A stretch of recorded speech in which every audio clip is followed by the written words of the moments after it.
안녕하세요. 논문 쓰는 박사 김거북입니다. 드디어 석사 논문, 박사 논문 심사 기간이 돌아왔습니다. 당장 다음 주에 심사를 받으시는 분도 계실 테고, 다음 달에 심사를 받는 분들도 계실 거고요. 또 이미 심사를 1차를 받으셨거나 예심을 통과를 하셨고 또 심사를 받으셔야 하는 분들도 분명히 계실 것입니다. 이 영상은 학위 논문 심사를 준비하시는 모든 분들을 위해서 제가 직접 촬영한 영상이 되겠습니다. 이 영상의 주제는 학위 논문 심사 분위기 그리고 예상 코멘트가 되겠습니다. 학위 논문 심사 분위기를 일단 말씀을 드리면요. 케이스 바이 케이스, 사람 바이 사람이라고 할 수가 있습니다. 하지만 그래도 발표하는 사람 입장에서는 무서워. 내가 이런 거를 해야 되다니. 너무 하기 싫다. 너무 두렵고 하는 생각들도 많이 하실 겁니다. 자, 그리고 요즘은 심사를 줌으로도 굉장히 많이 진행을 하고 있지만 지난 학기와는 다르게 학교에서 심사를 받으시는 분들도 조금씩 늘어나고 있습니다. 혹시 학교에서 선배들의 심사, 논문 심사 아니면 프로포잘 발표를 들어보신 경험이 있으신가요? 딱 그 분위기가 학위 논문 심사장 분위기가 되겠습니다. 그래서 심사위원으로 들어오시는 분들께서 계시거나 아니면 학교 교수님께서 들어오실 수도 있고요. 어쨌든 심사위원으로 들어오시는 분들 그리고 연구실 분들이 계시다면 연구실 동료들, 후배들, 선배들 앞에서 논문 발표를 하시는 경우가 대부분이 되겠습니다. 자, 학위 논문 심사장에 대한 분위기는 몇 번 겪어보셨을 거라고 저는 생각을 하고요. 제가 그럼 학위 논문 심사장에서 조금 이제 주의해야 될 점들을 알려드리겠습니다. 첫 번째로 학위 논문 심사 과정을 녹음이나 녹화를 하시려고 하는 분들이 많이 계십니다. 자, 그런데 녹음 같은 경우는요, 이제 법에 의하면 나 그리고 상대방의 대화를 녹음하는 것은 불법이 아닙니다. 제3자와 제3자의 대화를 녹음하는 것은 불법인데 그 안에 내가 포함이 되어 있다? 이러면 불법이 아니에요.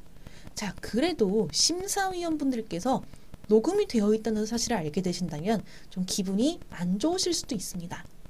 그렇기 때문에 저는 미리 허락을 구하는 것을 추천을 드립니다.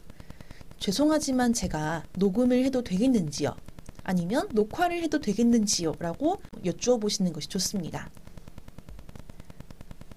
그리고 학위 논문 심사를 위해서 연습을 많이 하셔야 돼요. 한 번만 해가지고는 절대로 안 됩니다. 안 보고도 달달 외울 수 있을 정도로 연습을 많이 하셨으면 좋겠습니다.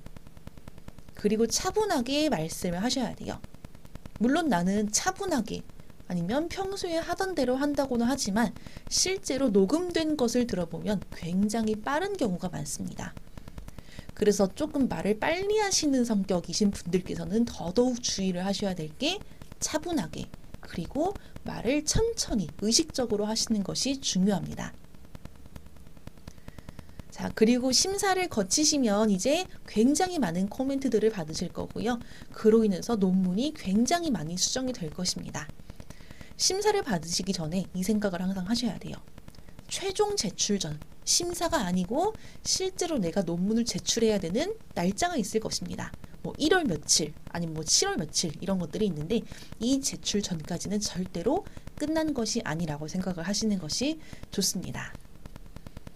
자, 그러면 이제 여러분들께서 많이 궁금해하실 학위 논문 예상 코멘트에 대해서 말씀을 드리겠습니다. 자, 일단 서론과 관련된 코멘트를 볼 건데요.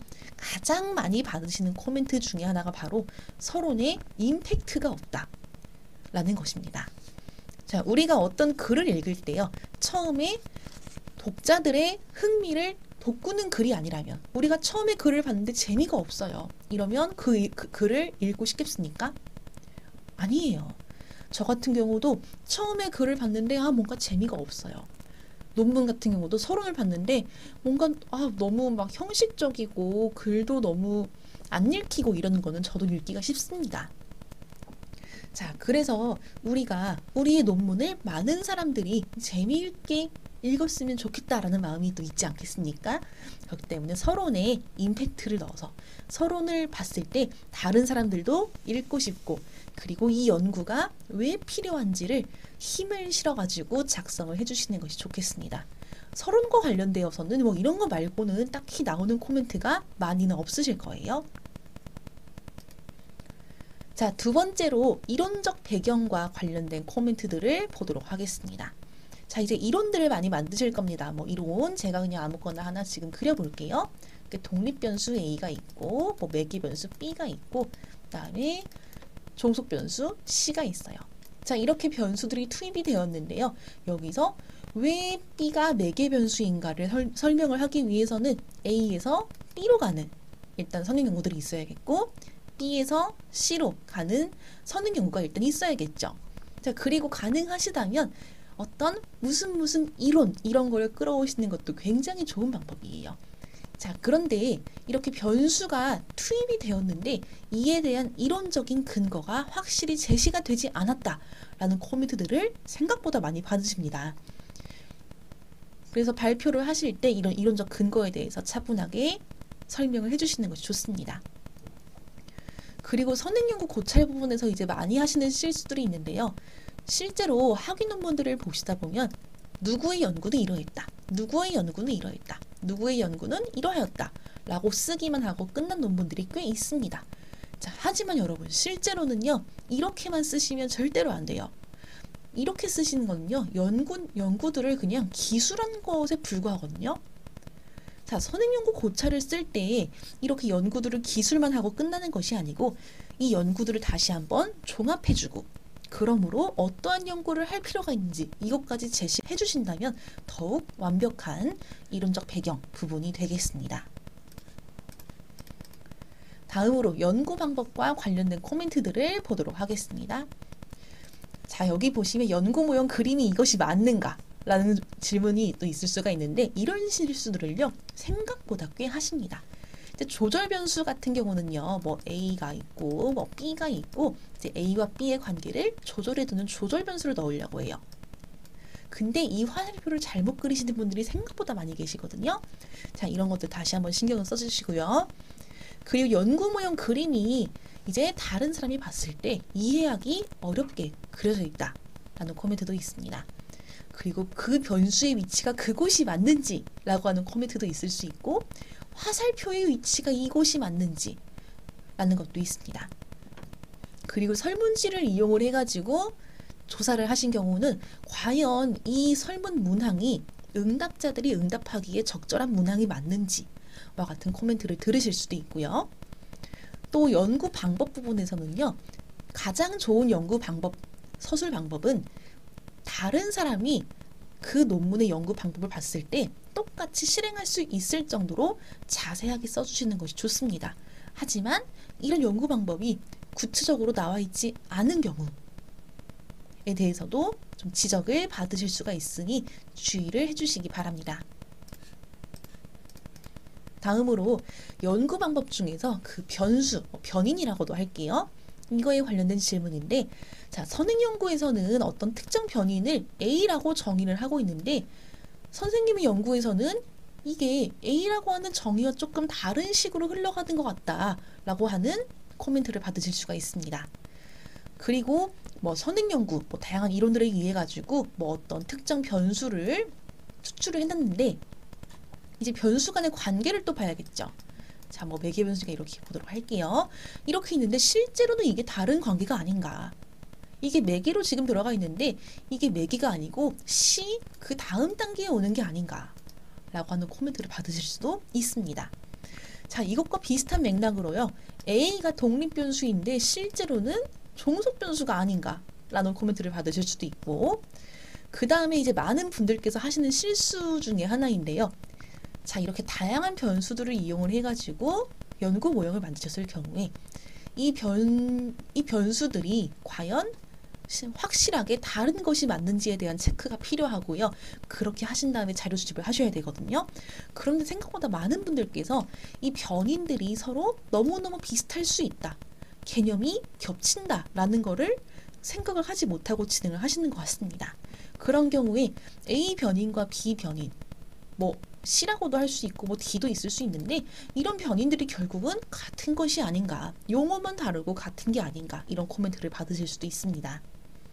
그리고 뭐 이것들과 다 겹치는 것들인데 변인들과의 관계와 기본 전제에 대해서 의문을 가지실 수도 있고요.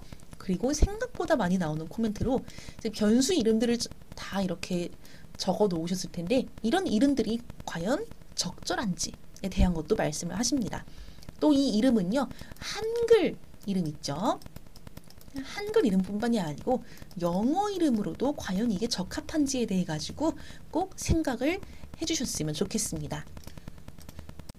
다음으로 분석 및 해석과 관련된 질문이 되겠습니다. 자, 이제 심사를 위해서는요, 가제본을 제출을 하실 거예요. 자, 이때 이 가제본에 나온 분석 방법 말고 다른 방법으로도 돌려볼 수가 있는 것들이 굉장히 많거든요. 예를 들어 뭐 A에서 뭐 B에서 C로 가는 이런 굉장히 기본적인 매개 모형이 있는데 이거는 돌릴 수 있는 방법이 굉장히 많습니다. 프로그램도 많고요. 자, 그런데 다른 방법으로도 돌려봐라 라고 충분히 하실 수 있습니다. 그리고 이제 어떤 프로그램을 써가지고 어떤 방법으로 분석을 했는데 왜 그 방법을 택했는지에 대한 이유도 말씀을 하실 수 있어야 되고요. 그리고 변수를 다르게 처리해서 돌려볼 것이라고 하는 코멘트를 주시는 경우도 계십니다. 자, 이 경우는 우리가 독립변수로 나이를 넣었어요. 나이를 그냥 연속 변수로 해가지고 쫙 넣는데 이거를 청소년과 성인으로 나눠서 봐라. 아니면 중학생과 고등학생으로 나눠서 봐라 라고 할 수도 있습니다.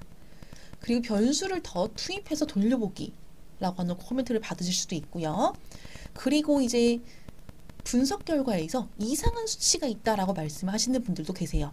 분명히 심사위원분들 중에 한 분께서는 통계에 대해서 굉장히 잘 알고 계시는 분이 계십니다. 자, 근데 이제 그분께서 보셨을 때 이거는 별이 절대로 뜰 수 없는 수치인데 이거는 이렇게 나오는 게 어떻게 이게 말이 되지? 이렇게 되면 분석을 돌리면 안 되는데 라고 하는 것들이 분명히 있을 거예요. 자, 이런 이상한 수치가 무엇인지 선생님들께서 꼭 아셔야 분석 결과에서 이상한 수치가 있다라는 코멘트를 이해를 하실 수가 있으니까 선생님들께서는 가능하시다면 꼭 통계 방법, 최소한 선생님께서 돌리신 통계에 대한 공부는 직접 하셨으면 좋겠습니다. 그리고 분석 결과가 분명히 나왔는데 이 분석 결과를 단순히 작성만 하셔서는 절대로 안 됩니다. 이 분석 결과가 그래서 무엇을 의미하고 그리고 다른 연구와 비교했을 때 같은지 다른지, 다르다면 왜 다른지를 꼭 작성을 해주셔야 돼요. 자, 이런 것들이 없으시다면 논문에서 부족함이 있다라는 평을 들으실 수가 있습니다. 자, 이거와 비슷하게 해석 및 논의가 부족하다라는 코멘트도 받을 수가 있습니다. 그 다음으로 이제 기타 코멘트들인데요. 용어가 통일되지 않았다. 그리고 문장이 이상한 것들이 많다. 비문이 많다라고 하죠. 그리고 참고문헌 리스트 중에 빠진 것이 있다. 본문에는 있는데 마지막에 작성하는 참고문헌에는 없는 것이 있다. 아니면 마지막에 작성하는 참고문헌은 있는데 본문은 없는 것이 있다라는 코멘트를 받으실 수도 있고요. 또 참고문헌 인용 방식이 적절한가에 대한 코멘트도 받으실 수 있고, 여러분 오타는요 10번을 체크할 때마다 10번 다 오타가 나옵니다. 대신에 오타를 아예 없앤다라는 생각으로 철저하게 여러분들께서 오타를 수정을 하셔야 돼요. 그리고 용어나 문장이 너무 추상적인 경우도 더 구체적으로 작성을 하셔야 될 필요가 있습니다. 자, 이렇게 해서 이제 심사장 분위기 그리고 논문 예상 코멘트들을 함께 살펴봤는데요. 여러분들께 도움이 되었으면 좋겠습니다. 네, 여러분 이제까지 논문 쓰는 박사 김거북이었고요. 도움이 되셨다면 구독과 좋아요 부탁드리겠습니다. 여러분들 안녕히 계세요.